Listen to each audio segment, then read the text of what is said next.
Vladdy. And any lineup changes? Yeah, we're going to draw Abe's and Dialogo in for Brankin and Lucheco. And Mool is in on. Yeah. Looks like you changed a couple of the lines up.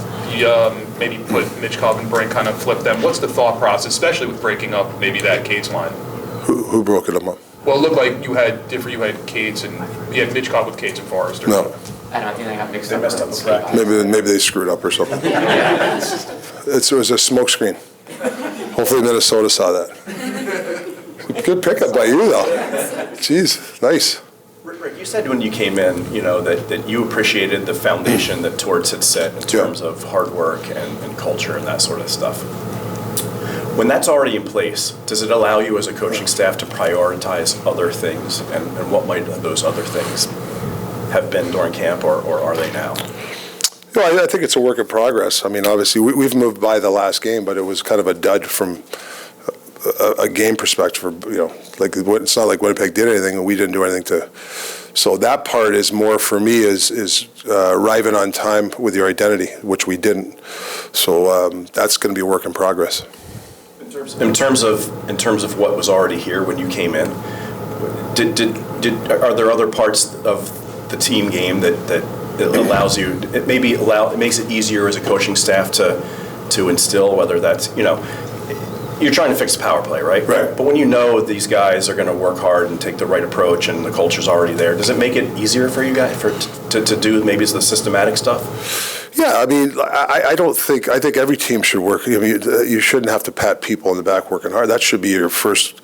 I appreciate the fact that there is a foundation there, but there's working hard in different, reloading. Not diving in. These are, you're working hard, but you're working hard in a different direction. If our D goes down, somebody's got to come back. You can work hard going the wrong way. I mean, working hard, you have to have a calculation in your game to work hard. So I think that's what we're working on.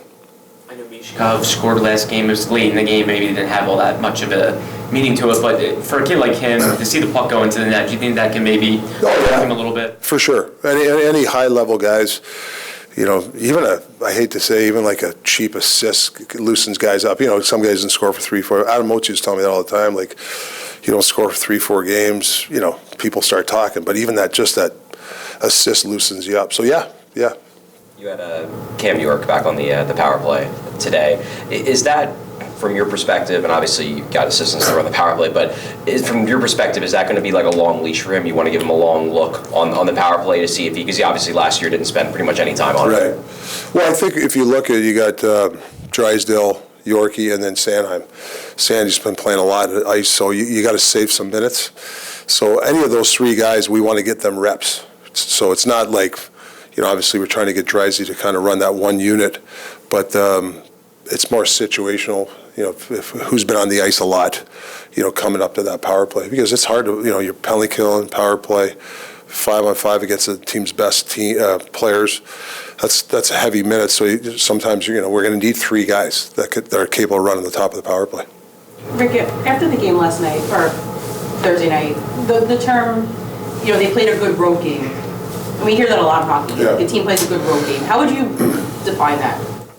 Well, I think Winnipeg, I think Winnipeg's, to be honest, in the first period, we weren't dictating anything. We were skating backwards, we were forechecking all that good stuff I told you after the game. And when a team sees that, they just kind of buy their time. They had four guys in neutral zone.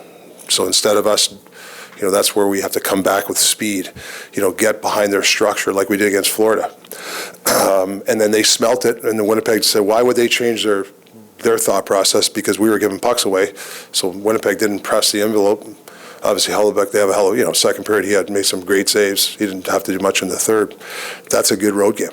The home team's got to dictate the way the game goes. And we didn't dictate it, bottom line. As a coach, though, you have a lot of home games coming up. Yeah. I think there's only one more road game in the month of October. Sure. How do you counter that when you have all these road teams and they want to come in and play a good road game? How do you counter that every night? You dictate play. You dictate. Everybody has to play somewhat in structure. I mean, there's creativity you want, but everybody's got to know a little more predictable. Everybody knows going to know where the puck goes. A little more speed. like I said, 2 different games. Florida, maybe we're scared of Florida a little bit more. I don't know. But we got to get to our game right from after the national anthem, not, after 60 or 20 minutes. I know the game is the focus of everything today, but we're almost 100 days out from the Olympics. Obviously, you're going to be part of that Yeah. staff. How far of that in your background right now, and how much time do you kind of put into at least kind of keeping an eye on things?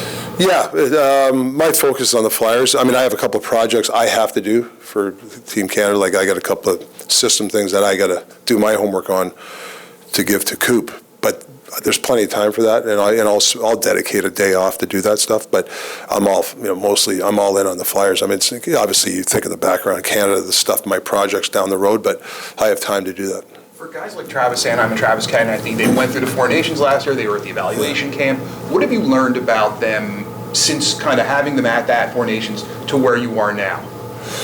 Well, especially Sandy. I mean, TK was in and out of the lineup a little bit. I think for Sandy, playing high-level games. I mean, he hasn't played in pressure games, right, the last bunch of years. That was a high-level, for that 2 weeks was high-level hockey, and I think that's what we want our guys to get in those pressure situations, right? That's the more meaningful games you play, the more you grow. So you look at Sandy, over the years, that Four Nations probably helped him grow, than TK. So that's what you're looking for as our team to play more important games like Sandy did.